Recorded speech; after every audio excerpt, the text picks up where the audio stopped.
For me, it was hormonal shifts post-pregnancy, then more recently perimenopause and menopause. So I saw changes in my physical state, which foods I could eat, how my immune system was reacting to what I had always eaten and was fine. I mean, I'm Italian. I should be able to eat bread. All of a sudden I couldn't eat bread. I'm like, why can I not eat bread? But I learned, I was like, oh, okay, this is happening after I had a baby, when my immune system was primed up to this, little person that's only half of your genetics in your body. And I had antibiotics, which is common during, childbirth, and they're triggered my gut issues and the hormones in the gut. So there's such a connection between these systems. Hi, everyone. Welcome to the Love Sugar Podcast. I'm your host, Jeanne Byrd.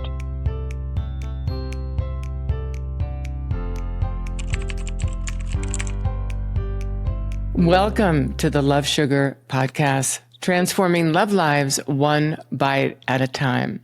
My name is Jeanne Byrd, and I'm your host.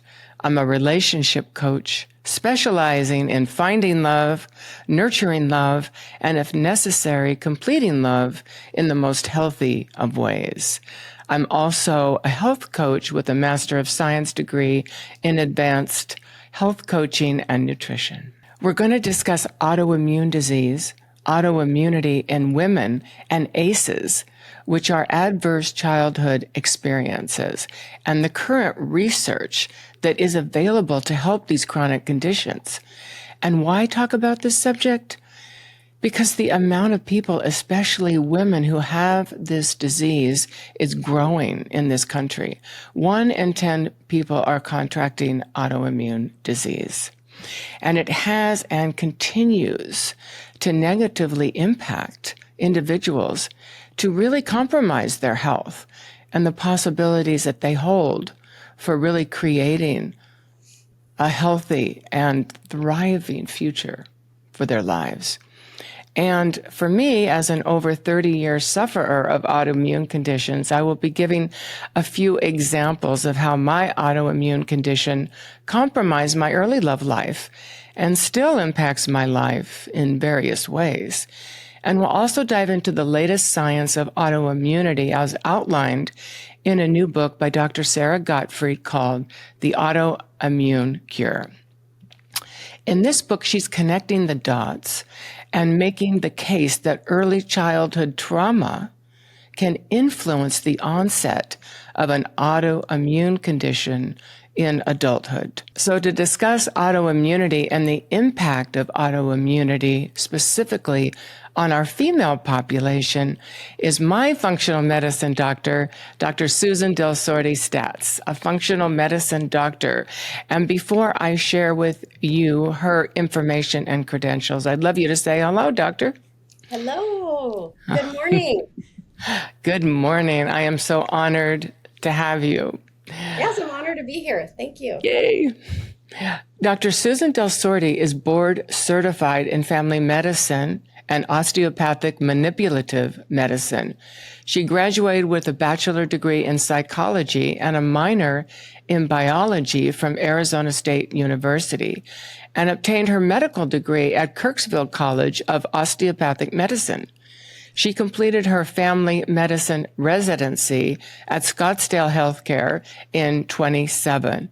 She completed a certification in functional medicine through the Institute of Functional Medicine in 2018. She serves on the board of directors and the House of Delegates for the Arizona Osteopathic Medical Association. And in 2014, she opened her private family medicine practice, which blends osteopathic family medical and functional medicine. She is passionate about restoration of health and finding unique ways to educate and empower her patients to live their best lives. And without further ado, welcome to the Love Sugar Podcast, Dr. Del Sordi. Thank you. So let's just dive right into some of these questions that we want to cover today, these topics. I know that the immune system, and you can elaborate here, but consists of these proteins, these antibodies bodies that protect our body from foreign invaders like viruses or bacteria. Can you just say more about that and then really explain what autoimmune disease is versus the immune system itself? Yeah, autoimmune disease is on the rise. It's a huge problem. It's really, really becoming very, unfortunately, common. So the best way I can describe autoimmune disease is the body is attacking self. There's, of course, different levels of this. Our immune system is supposed to protect us. It's supposed to help us determine what's friend or foe. And so it's very complex, and it involves more than just we think on a cellular level, our vitamin status. It involves our gut health. It involves our nervous system, and it relates even to our endocrine system. So the immune system is complex, and when something is out of balance is when we start to see this autoimmune attack of self happen. So can you talk a little bit too about the autoimmunity needs to have these three factors present in order to really declare it autoimmune, the heredity, the leaky gut, and a trigger. So what you're referring to is the groundbreaking work from Alessio Fasano. So he's a pediatric gastroenterologist that works out of Harvard. And in his work, what he determined is there's three features that essentially have to be present for someone to develop an autoimmune disease. So the first is a genetic predisposition. The second is a trigger. And the third is intestinal permeability, which is otherwise known as leaky gut. So what we want to think about is what are these environmental triggers? So for people, there are so many things. It could be illnesses, viruses. It could be situational, emotional stressors and triggers, traumas. And so out of those three things, often we can remove the stressor, we can treat the trigger, we can take away the environmental exposure. But the area that we can really, truly have impact is in healing this intestinal permeability. So when we do that, it really helps people to know that there are options, that you're not predisposed to being stuck with this genetically triggered disease, that you actually can do something about it. And over 80% of the patients with autoimmune disease have experienced significant emotional stress before the onset of the disease. Yeah, that's something I talk to patients a lot about, is their nervous system. And most people are pretty familiar with this, but just in case people aren't, I think it would be kind of good to go back to some of those basics, that there are two parts of your nervous system, your sympathetic, which is kind of your fight or flight, and then your parasympathetic, your rest, digest. And when we are in this chronic state of fight or flight or sympathetic overdrive, it's really probably what is the root of all chronic illness. And it's certainly a perpetuator, a trigger of why our intestines have this permeability and this leaky gut. And when that's there, the connection is our immune system doesn't have the barrier. It's exposed to more and it reacts more, potentially overwhelming it to develop this autoimmune kind of cycle. Right. Yeah. So how can you, then let's talk about the genetic disposition. How do you find out if your genetics qualify you for this autoimmune? I know I don't really understand the genetics of my lineage, if you will. Yeah, there are obviously a lot of genetic tests that you can do, but often for me with my patients, I take a good history and find out, family history, mom, dad, relatives. And then I quickly tell them, okay, that's there, but now let's do something. In functional medicine, the way we practice is we want to do a timeline, which is really a valuable tool. In my practice as an insurance-based practice, I don't always have time to physically write it out, but this is something I just sort of do as part of the history taking. So yes, I get that genetic family history, but then we quickly go into, okay, what are your presenting symptoms? And then let's go back. What was going on with your mom when you were in her, when you were in her uterus? And, was she under stress or duress? And, what was the situation in her own health? What was her gut health at the time? So you really are made up of where you came from. And then what are the factors that happened? Did you have surgery? Did, you have an antibiotic, a vaccine, a divorce, some sort of adverse childhood event, a trauma like you were speaking of. Any of these things are your timeline. It's your biography. And then we go through and say, okay, these things happened, and which one of these things is perpetuating your current symptom? And maybe we have to unravel and determine where to start. And that's my job, is to help the patient figure out, all right, where do we start? Do we want to look at your gut? Do we want to look at your relationships? Do we want to look at your sleep?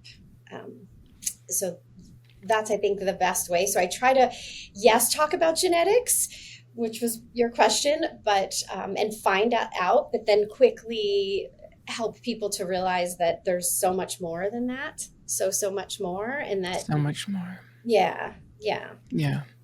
Well, I want to talk about, my particular situation, because thankfully you've been treating me and I'm improving so much. But, just speaking about trauma for a minute, I can connect the dots in my own life and remember the trauma, which we'll talk about, that I experienced at various stages in my life that I'm sure exacerbated this autoimmune condition. To put me in fight or flight most of my entire life. Yes. Yep. But I love this quote, speaking about trauma, by two doctors. I'd like to just share with the listeners here. Dr. Gabor Mate, he said, trauma is not what happens to you, but what happens inside of you as a result of what happened to you. So that just really resonated with me. And again, from the very awesome book, The Body Keeps the Score, Dr. Bessel van der Kolk says, trauma is not the story of what happened way back then, but the current imprint of that pain, horror, or pain living inside. Yes. So can you talk about the medical or scientific version of what's happening in the body? When this trauma is occurring, what's happening actually to the cells? Yeah, those are really amazing quotes, and so important for people to appreciate what you just read. So my best understanding of the literature and where the science is going with this is that there is a deep connection with mind body. I personally came from my osteopathic roots. Yeah. This is something that we were taught day one in osteopathic training, and it's important mind body spirit connection. So when we have a response to something stressful or something that our body perceives as perceived stress or fear or perceived danger, I guess I would say, there are cytokines that are released in the body to respond to this. This is part of how our nervous system and our hormonal system has to work. So it's released.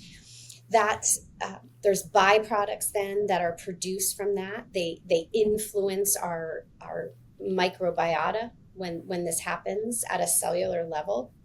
Okay.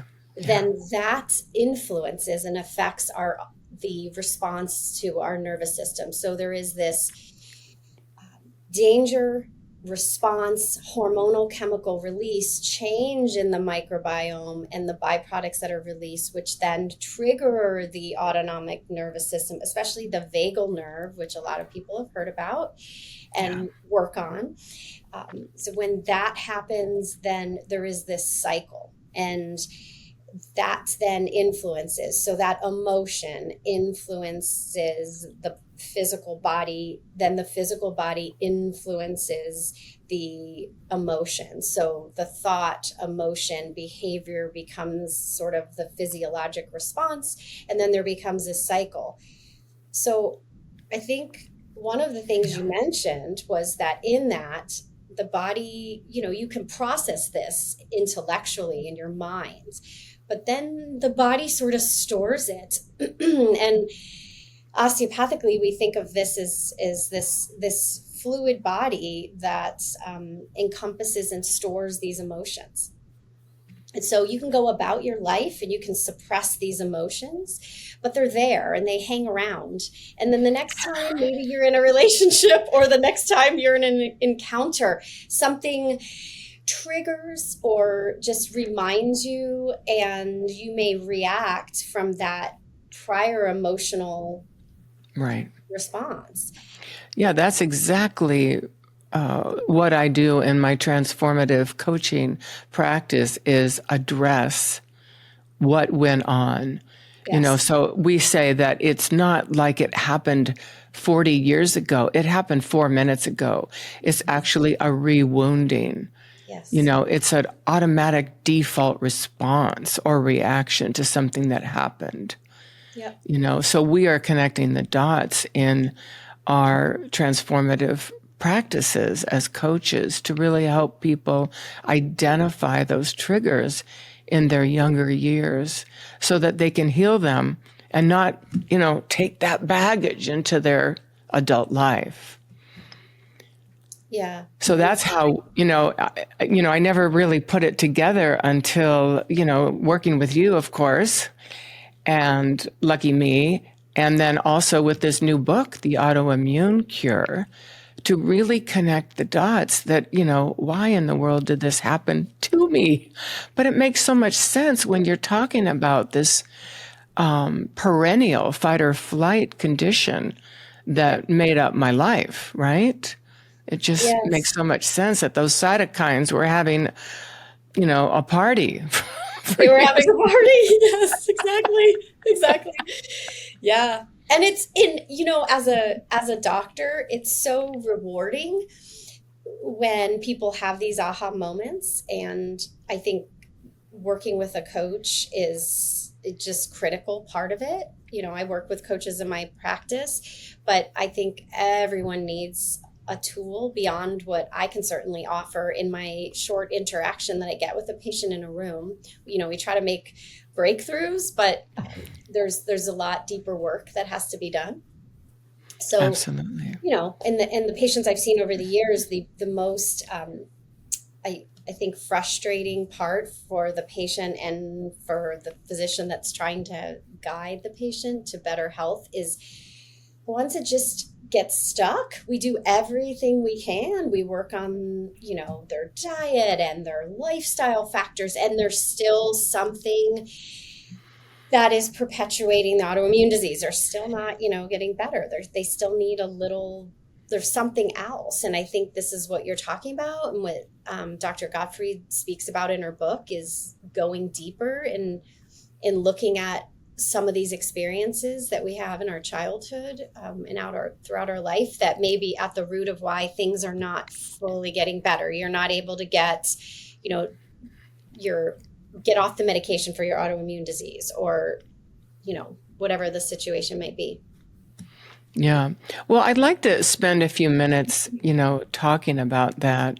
Some of what I've identified, in recent years, actually in the last couple of years. And one I remembered just last week, after we have been talking extensively about this. So I'll just share, and, I'd like your take on it too. But at 4 years old, my father left us, and I just happened to be in the room when he was leaving, and my mother was sitting on the rocking chair crying, and I just kept rocking her and rocking that rocking chair as he went out the door.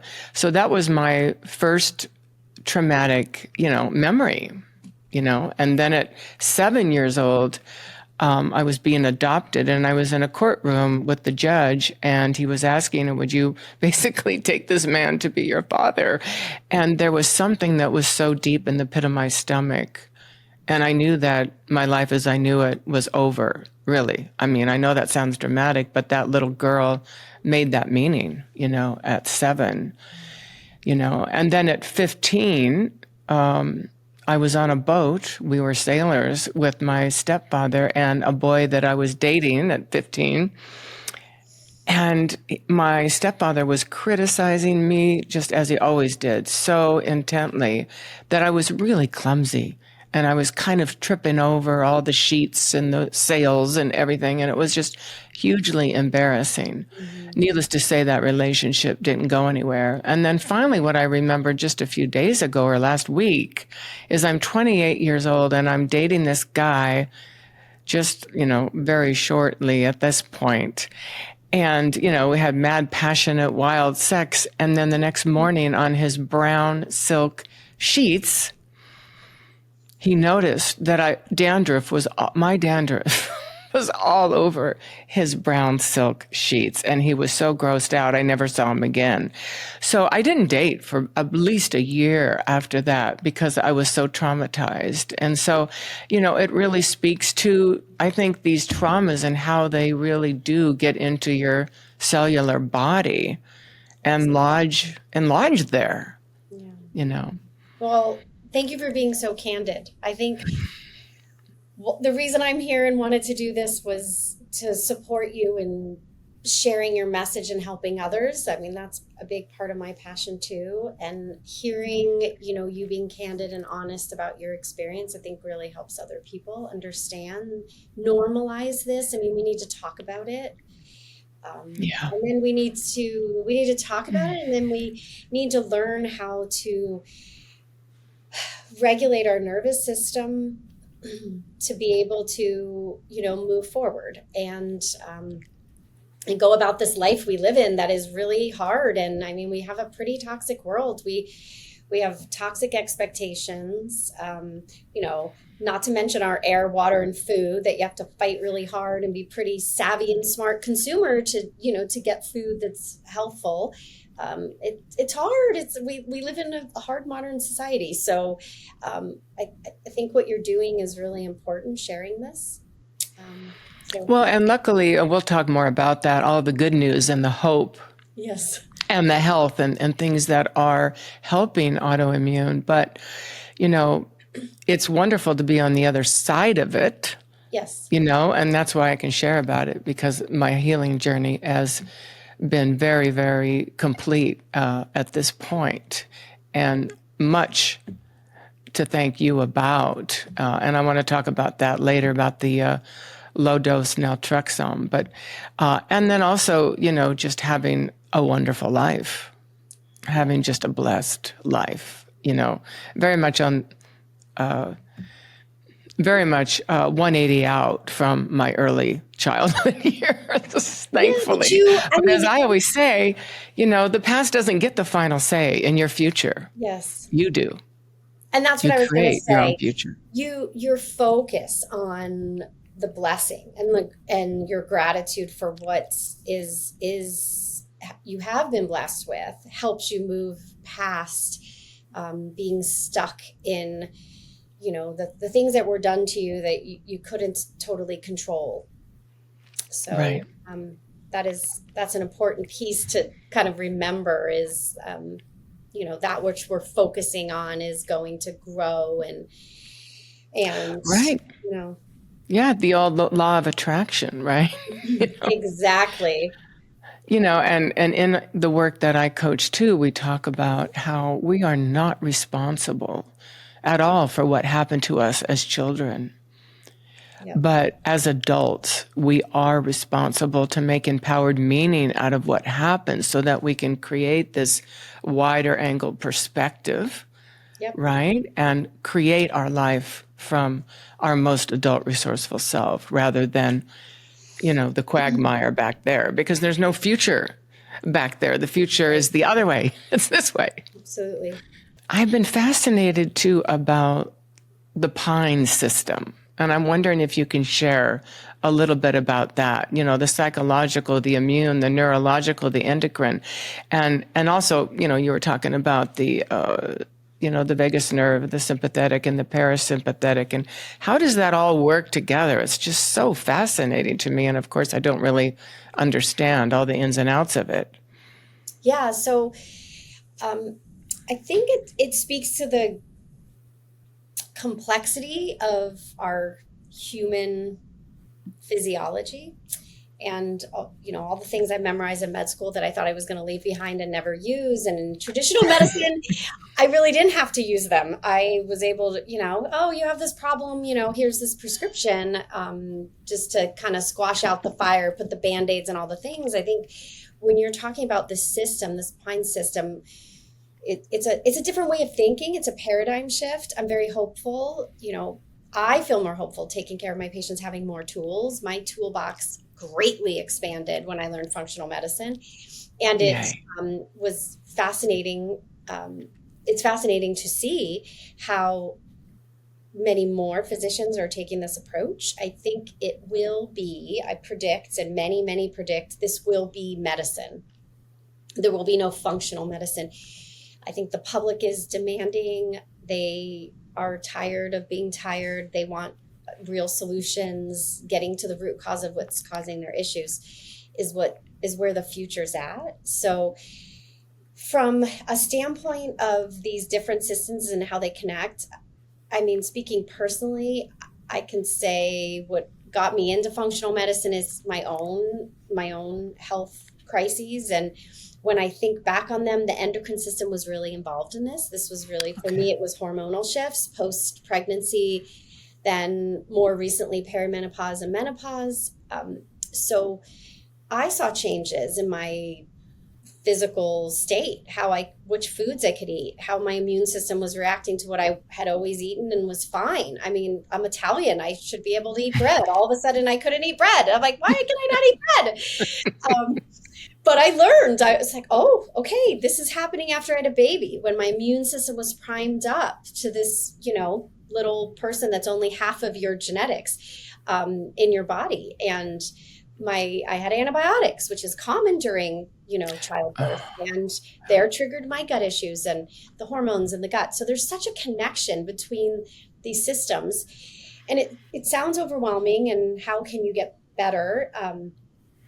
But one of the pioneers in functional medicine, Sidney Baker, he's often quoted in saying, it's simple. It's really simple. You take out what's bad and you put in what's good. And that is, that's really what it's about. So what are your triggers? What things are hitting your system? So I often work with people on doing something like an elimination diet. So they get this awareness of eliminating, you simplify the foods you're eating. You do it for a short period of time, and then you start to get an awareness as you bring them back in, which foods might be triggering you. So that's one thing, just getting to lab work and looking at, deeper how your body's processing. Are there any autoimmune markers present? Is there inflammation present? And then start bringing back in the things to start to heal, whether it be, omega-3s and vitamin D, things to regulate the immune system, or the medication you wanted to speak about that you're using, low-dose naltrexone. So the system is sort of the foundation, I guess, is looking at how all the systems in the body interact, and that we can't isolate it, so that we take a more holistic approach, and the body heals better that way. We don't necessarily want to see a specialist for each part of the body. We want to have someone tie that all together for us. So yeah. I love that. And that's what you do. And I am the That's happy what recipient yes, of you that's what I putting all these strive to things do. together. Yes, that's the goal. Absolutely. Yeah. So let's talk more about that, the food, because that is so important. So, really functional medicine is really about this elimination process, right? So It is. what are some foods that are, I have an idea for myself, but what do you think the most exacerbating foods for autoimmunity are? So, if I had to pick a food, I would say sugar, number one, because of all of the mechanisms of how it works in the body, and gluten. I would say would be another really highly neurotoxic and immune reactive food. It Yeah. really, going back to what we talked about with leaky gut, it is one of the foods that triggers the release of zonulin, which changes the permeability of the intestine. And when that happens, then we respond to other foods. So sometimes when we do a full elimination diet, you're removing most of the common foods that are triggers. And in doing that, you get an awareness. But some patients aren't willing to do that. So I'll work with them and say, okay, let's try sugar and gluten. And let's see how your body responds, and start to pay attention not just to how you're digesting, but all of your symptoms. Do you wake up less tired? Do you feel less puffy? Do you have less mucus in your nose in the morning? Right. Do your joints hurt less? Does your skin seem less red and irritated? So those are some of the ways to just get an awareness of how food affects the body. And then it's also, I try to not always be like, what do you need to take away, but what do you need to add in? So Right. that's the other conversation is, can we get some color in, phytonutrients? These are the things that change the microbiome of the gut, which again changes the release of hormones and how your brain is functioning, your immune system's functioning. Right. So, And how your mood and your is mood. functioning as well, right? Yeah, exactly. Just a little plug for another book that I love so much by Dr. Uma Naidu. Two of them. The earlier one is This Is Your Brain on Food, and the recent one is Calming Your Mind with Food. Wow. And it's really fascinating, and I was happy to find out that most of these foods that she's recommending to really calm your mind, I eat all the time or drink, the green tea and walnuts, and bone broth, these kind of things that are not only reducing inflammation, but calming your mind, and cooking with spices such as saffron, which really is a mood enhancer. Yes. Saffron's cool. Yeah, plants and food, just getting back to the foundational tools. I try to talk to patients about that all the time. Let's get back to basics and go back to what you're eating, not just trying to find that magic bullet. A lot of people, they want to take a supplement. It's like, okay, well, that's great, and supplements have their place, but we got to get back to food as a starting place, and then also not forget about sleep and movement and all of the other foundational pieces that we can really, patients can heal themselves with this. They don't need me. They can do this themselves, and that's what's really empowering. Well, that's what I love about functional medicine so much, because it is an exploration of the body, and it's not just about giving somebody a drug and call me in 2 weeks. Exactly. It's really about, it just feels so honoring of the body, of your life, basically. It does. Exactly. And speaking of that, I wonder, do you know, or have you had any experience noticing with your other patients who have autoimmune, what their personal life is like? I always tell patients when they come in and they've seen 20 other doctors, and some of them, they're seeking something. They're seeking for someone to help them. And sometimes they just want somebody to fix them. And one of the first things I say is, well, that's not going to happen. Like, I can't fix you. That's not my role.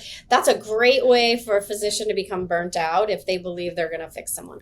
So that's been a big journey for me in functional medicine, is to learn to honor where the patient's at, create a space of healing, and help them to facilitate and learn what they need. So putting the power back into them, and coaching is a big part of that, as you're very well aware. I just think it's definitely a pattern I see in people with autoimmune disease, that there is a lot to uncover. It's often far deeper. And like you said, there's usually some emotional trauma or trigger in that story. And I think I said I live in that 1%. So that the patients that tend to be the ones that are the challenges in most practices is sort of our norm. And I love it. It's great fun to be able to make strides with someone and help them and partner with them. But you're right. It's challenging, and it's a big problem because our healthcare system, there's not enough doctors to one-on-one help each person. So that's and why I think coaches and some of these books you're recommending and empowering patients to do some of this exploration on their own is really important. I think even from your standpoint, just encouraging your patients to do this deep dive on their own and use other resources than just yourself is really important. Yeah, and I'm sure you'll link for people listening, or they can Google the ACE questionnaire and take it easily. It's, I think, 10 questions. In fact, let's talk about that. I did take it, and I am going to link that in the show notes at the end. It's the ACE, ACE, Adverse Childhood Experiences Questionnaire. It was originally put out by a company in San Diego, and they were monitoring middle-aged people who were still working and what their childhood was like.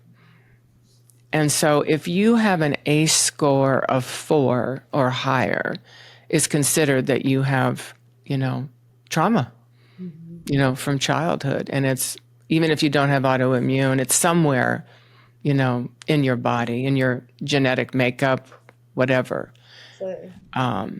Mine happens to be 6 in taking it. So I really encourage people to take it. I'll also link in the show notes a resilience test that I found in the Autoimmune Cure book last night. So you can take that test to really see what your resiliency level growing up in childhood was. And what that means is how people were relating to you, how you perceived your caregivers or others were relating to you. Did they care about you? Did you feel that they cared about you in certain situations? It's really fascinating. So I'll link that in the show notes too. So let's dive into the help and the support that's available. I have been on this healing journey, and I really feel like I've found my proverbial home in moving to Arizona and finding you. And I know, obviously what a busy doctor you are, but when you are with your patients, they really do feel like they're the only ones in your world. So I think that really you create this safe container. And I, for one, am very, very grateful for that. And so some of the healing things that you have recommended for my gut, for my pain, and luckily I have the relationship thing handled. Yay! Yay! So great to have such a corrective experience from childhood to be so cherished and loved. And I think that's a large part of the healing journey, and how I really love to help people is to help them really discover, first of all, to love themselves, and then to be able to find that partner that will really fulfill them in life. But So anyway, moving on, let's talk about some of the healing things that we've been able to do in my autoimmune situation. Yeah, we talked about food, and I believe you came to me already on that journey and knowing quite a bit and way into that. So, but that's usually where I start. Then, we talked a little bit about looking at some of these functional medicine markers, lab tests, stool tests to explore the microbiome. Even looking at nutrient levels in the blood and seeing if we can optimize things like omega-3, vitamin D. These things are all modulators of the immune system, great modulators and simple modulators of the immune system. Then things like curcumin. Every day. Yeah. Yes, curcumin or turmeric. Nigella sativa, which we used a lot post-COVID for long COVID, or other name is black cumin seed oil, so another anti-inflammatory. Right. And then one of the other tools I use quite a bit is low-dose naltrexone, and it's a compounded medication that's very easily accessible to patients. Needs to be prescribed, though. And it is a pretty interesting mechanism of action. It works as an opioid antagonist in the brain. So it binds. Woo, let's unpack that. I know. Let's unpack that. Okay. So opioid, pain medication, pain receptors in our brain. So what this medication does, I think first prescribed in the 80s, and it was for addiction is how its FDA approval is for the main prescription. But what we're talking about is a low dose version, and it's used to, again, bind these receptors in the brain, the opioid receptors. And in doing that, the body releases endorphins. And so endorphins is sort of a way to kind of hack the system. So the endorphins are released, which creates pain relief and also energy, helps with fatigue. Usually it's given in the evenings because that's when most of the endorphins are released in the body naturally. So we give it in the evening for people on a regular basis, and we give the body a little bit of time. It's very fascinating. It releases these endorphins, but also modulates the immune system. And that's where it was really important for you with autoimmune disease. So it can help with pretty much most autoimmune conditions. The research in it is, I have to be honest, is mostly with MS patients, multiple sclerosis patients. And that's used most commonly, I see, at least in our community. I'm not sure about the rest of the country, but in MS patients here in Arizona. And then also with fibromyalgia patients for its effect on pain. That makes a lot of sense, especially with fibromyalgia. Yes, exactly. Yeah. So it's a pretty neat chemical compound and what it can do. It also actually can regulate some of the brain chemistry as well. So how the nervous system works. And so it has an anti-inflammatory, basically to summarize, pain, anti-inflammatory, and an immune modulating effect. So pretty neat. And I noticed my skin is calming down a lot more. And your skin condition is related to your immune system. Exactly. Yeah, I might as well name it here for our listeners. My particular autoimmune condition is called psoriatic arthritis.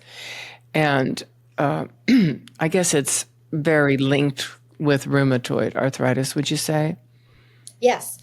Right. And it's, unfortunately, in the more traditional medical model, you have a condition and we give you a prescription. I always remind patients that have autoimmune that, yes, we can classify it, but autoimmune to me is it's one big category. And so we want to work on it. We might work on it the same way, whether you have Crohn's or an ulcerative colitis, rheumatoid arthritis, psoriatic arthritis, or Hashimoto's thyroiditis, so Right. many autoimmune conditions, it's autoimmune. So we can really tackle it in the same way, which makes it a little less overwhelming, and a little more of a holistic approach. Right. Yeah. Well, I just want to say regarding the LDN that it has really changed my life in these last Thank you here. few months. The pain is so much in the background, and I'm able to be more mobile. And when I'm in my yoga class, I'm not as in much pain, and I'm just feeling more free and more calm. So I'm just so grateful that you thought to prescribe this for me. And those of you listening, if you are suffering, if you have pain, physical pain that is preventing you from doing everything that you want to do in life. I wasn't able to play pickleball, and now I'm back at playing pickleball. So, and feeling free, and even doing a little bit of running on my walk. So, it's really, really beneficial. It's changed my perspective on life quite a bit. So, Doctor, can we talk about some of the other things that are available now that can really give people hope, some healing modalities, and, what's on the market now? Yeah. So, we talked about the gut, we talked about food. I threw a few supplements out there. We talked about LDN. I think the other place, for me as an osteopath, I use my hands, and there's a lot of practitioners out there, a lot of different types of energy healing. And so I like to always remind people to be open to that possibility. So hands-on work, whether it be, craniosacral, some of, body talk, any type of chakra energy healing, balancing work. There's so much there. There's the world of the whole world of psychedelics now that are starting to become more popular and, dare I say, approved by the FDA. So as we get into that, as science builds, I think that's going to become more and more mainstream. So there are now in Arizona, I can speak of, ketamine you can get as an agent that's, legal.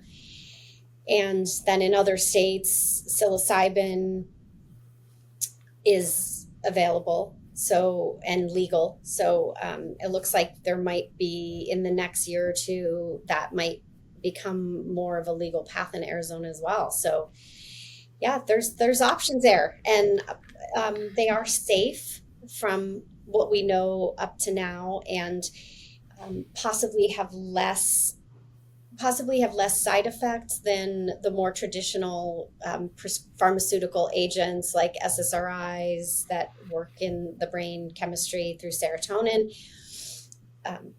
Things like ketamine are working more through GABA, and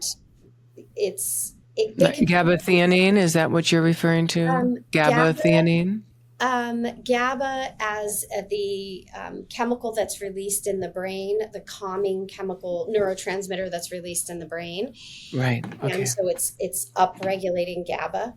So it can help with fear and anxiety. So if you're struggling, you're doing things, there's lots of tools with therapy, healing, EMDR, which is a wonderful tool that's readily available and covered by insurance. But it's sometimes helpful, these agents, the place where these psychedelics might be used is to help people get to a deeper level of understanding and insight than it might take more time to get there without them. So they won't be for everyone. There'll be certain people that maybe have a fear of them, or it doesn't feel right for them to use as, something that maybe has a negative connotation like a drug.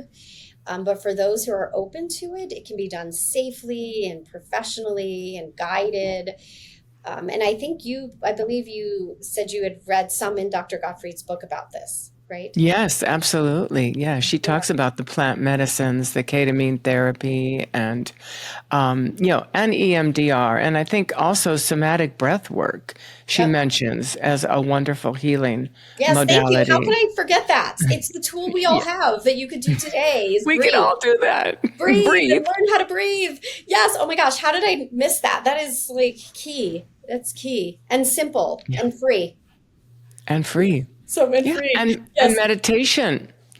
Creating your own meditation practice. Which, I mean, in the circles that I travel, almost everyone meditates. Really, has some kind of a meditative practice. Yeah. Yeah. And So I that's think how we can heal ourselves too. yeah, absolutely. And I think the thing I want to bring up, you made me think of to go back to where we were talking about mind, body, spirit connection. Whatever simple thing you can do in your day to connect you a little bit back. So Yeah. in osteopathic principles, we talk about your health, and my job as a doctor is to help you find your health, because anybody can find disease. It's simple to find disease. I mean, everybody knows they have a disease, but this is I what the love that. said. That was his quote from the 1890s. The job of a doctor is to find health. Anyone can find dis-ease. And I think connecting you, my job really truly is to help you, and your job as a coach is to help your client, your patient, to create a healing space for them to reconnect to their health. You were born your breath of life. You came here with this innate perfect form. And then we have these life experiences that alter us. It pulls us and deviates us from our midline, our perfect health, where our embryo formed from. And we can connect back to that. And so these are some of these tools you're bringing back, your breath. So, Right. before you go into a situation that's potentially triggering some of these old emotions, we connect back to your breath. It brings you back into your body. And say no when you feel that gut wrench that says, don't do this. Don't do it. Say no when you want to say no. Don't go do something that doesn't feel right in your physiology. So I love that. That's so important. That's so yeah, important to, it is. Again, it gets back to your relationship with yourself, right? Exactly. And it's really about mentoring, in the work that I do, mentoring that hurt part of you, that stuck place. Yes. And Dr. Godfrey talks about that in the book. It's really about becoming unstuck Yes. in whatever happened to you so you can reframe it Yep. and heal from it, Absolutely. And I know in the work that I've done, I've been thinking about this lately.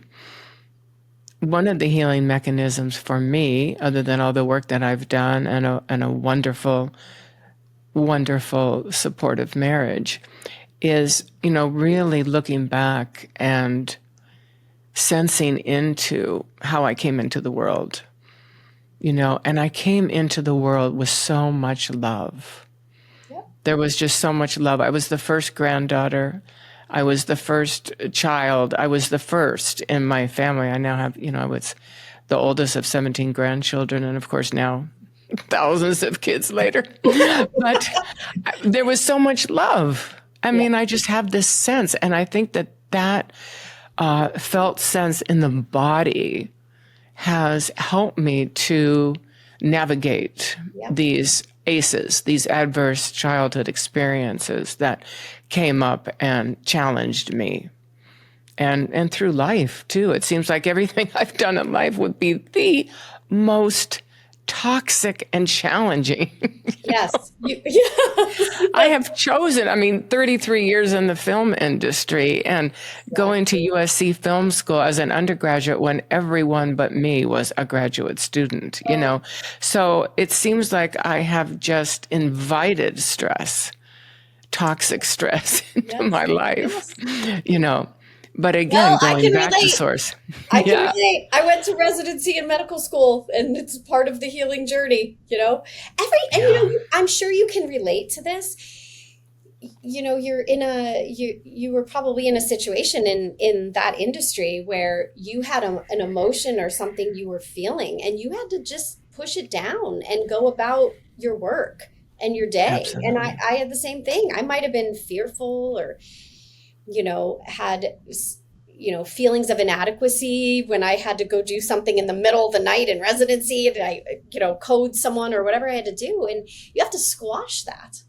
And that's what our Yeah, society expects. And so that's a big deal. And that learning. is a big deal. And, physically, as a result, I will share that little TMI, but, in my position, I couldn't go to the bathroom because I had to be on the set when they were rolling film. Yep. Yeah. So I mean, literally, I would have an AD walk behind me. The camera would stop and AD would walk behind me so that if on my way to the stall or in the stall there was a question, I could answer it while I was peeing. That's insane. So yeah, I did develop, really problems in that area, talking about gut issues. Absolutely. While I Right. was working in the Yeah. film business. And Yeah. there you go. It's not just what you're eating. It's how you trained your gut to respond. And those are patterns, and maybe you can change that, but then something might come along that upsets you. And I think that's another thing to remember, that it's not a linear journey, that there's going to Right. be setbacks, and to remind people to have that expectation that it's a journey to get to your thriving, most vital self, not just removing the symptom, but to get to that place is a process for sure. It is a process, and we can't do it alone. So again, I can't say enough how thankful I am to you that you Yes. are my Well, it's my doctor. privilege. Yeah, Oh, I it's love been this. It's my wonderful. privilege. And I think we're about reaching the end of our time today. So I'm wondering, would you like to share how our listeners might be able to connect with you and your practice? Sure, absolutely. My practice is Essential Family Health and Wellness. You can go to our website, which is efhwc.com. So you can read about some of the things we do. We're here in Phoenix. I think if you're elsewhere and you want to do a little more digging, you can go to ifm.org, the Institute of Functional Medicine.org, and there you can search for a practitioner. So there's physicians, nurse practitioners, many different level practitioners that have learned this way of treating, way of approaching, patients. So that would be a place to start, I guess, if people want to look more into this. Obviously, you've mentioned a bunch of great resources and books. Yeah, thank you for that. And then this is the book here, The Autoimmune Cure. It's With loaded all with your notes, Post-its already. all your notes in there to ask me Absolutely. about later. That's right. Yes. Exactly. Yes. Well, thank you so much. I'm so grateful for this conversation, and I hope our listeners have derived a lot of benefit and hopefully tips for their own lives. And at least if you hopefully are not suffering from autoimmune disease out there, please share this with your loved ones and friends. All right. So I want to hear from you, though. What is one small thing that you are committed to doing this week that really will reinforce your emotional health and your physical health? I'd like you just to, in the comments below, just write that out so that we can all hold it with you and share it together. So committing to one small thing that will really enhance your physical health and your emotional health. So thank you for listening. And as always, remember to take care of yourself first. Thank you for listening and for watching if you're joining us on YouTube. If you got value out of this conversation, be sure to hit that subscribe button and the notification bell so you know when the next episode of the Love Sugar podcast drops. Until next time, always take care of yourself first.